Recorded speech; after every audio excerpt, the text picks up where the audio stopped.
Nobody's perfect, so my sexual sin isn't a big deal.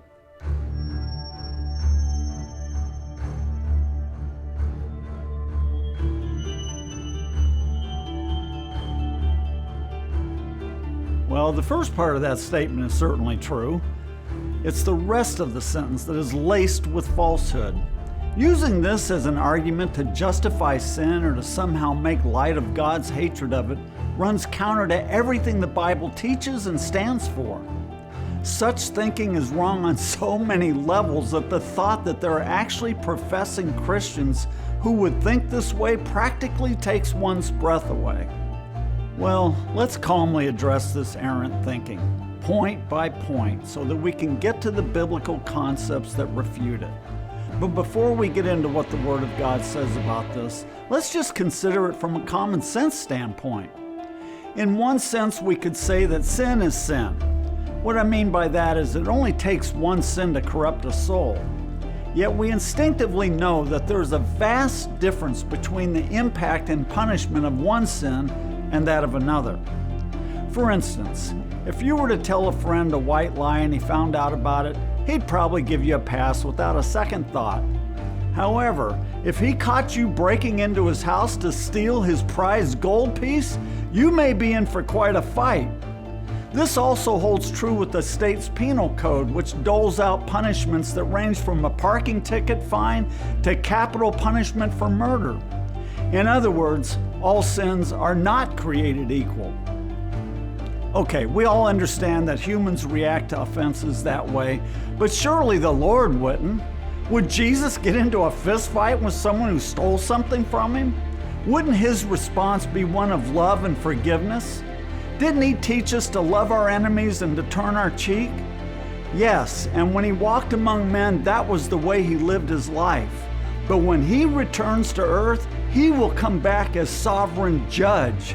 And as Paul reminds us in Colossians 3, he who does wrong will receive the consequences of the wrong which he has done. You see, while God hates all forms of sin, he is perfectly just in the way he deals with sin. You can see that in transgressed laws of the Old Testament that called for a wide range of punishments. Yes, that is all true, but we live in the age of grace now, right?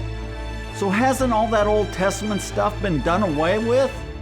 Well, yes and no. First of all, we must understand that while God's dealings with believers changed after Calvary, his views and hatred for sin have not lessened. Why? Because he is more aware than any of us of the devastating effects sin has on people's lives. From the Lord's perspective, sin is a big deal. For one thing, sin corrupts. As Paul said in Galatians 6, the one who sows to his own flesh will from the flesh reap corruption.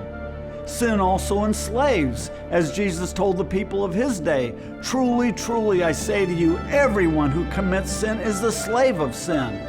Sin hardens the heart, as we hear repeatedly through the book of Hebrews. Sin has eternal consequences. As Paul said, the wages of sin is death.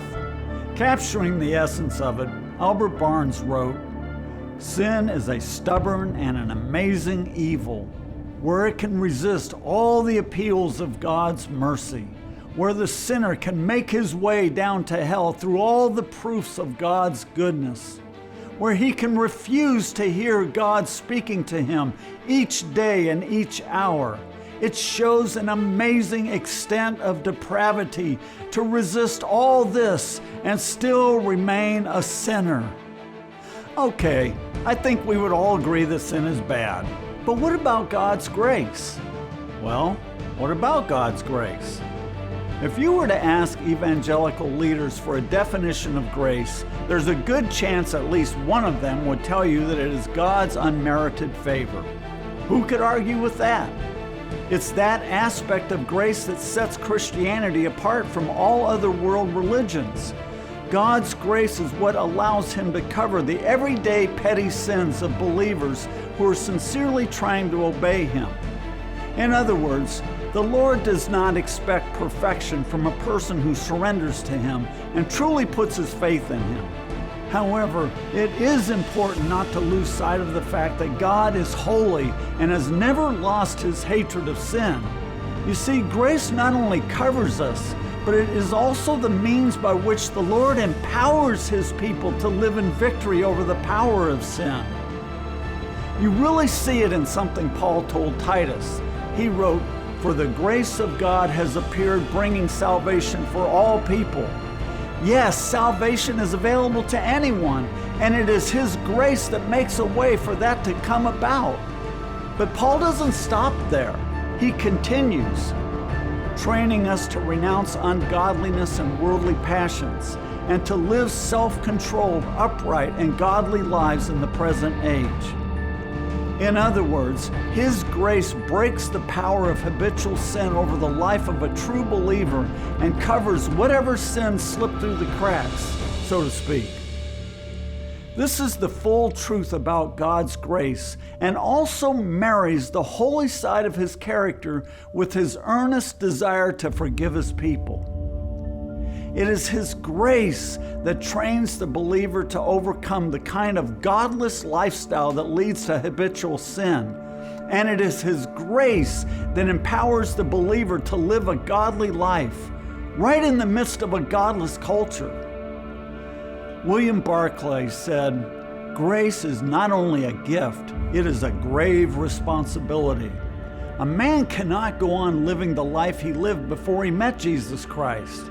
He must be clothed in a new purity and a new holiness and a new goodness. The door is open, but the door is not open to the sinner to come and remain a sinner, but for the sinner to come and become a saint. Yes, it is one's willingness to battle against the temptations to sin that marks out a true believer in Jesus Christ. He died on Calvary so that we could live a life free from dominating sin.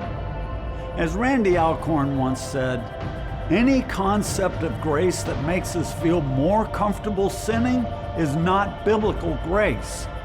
God's grace never encourages us to live in sin.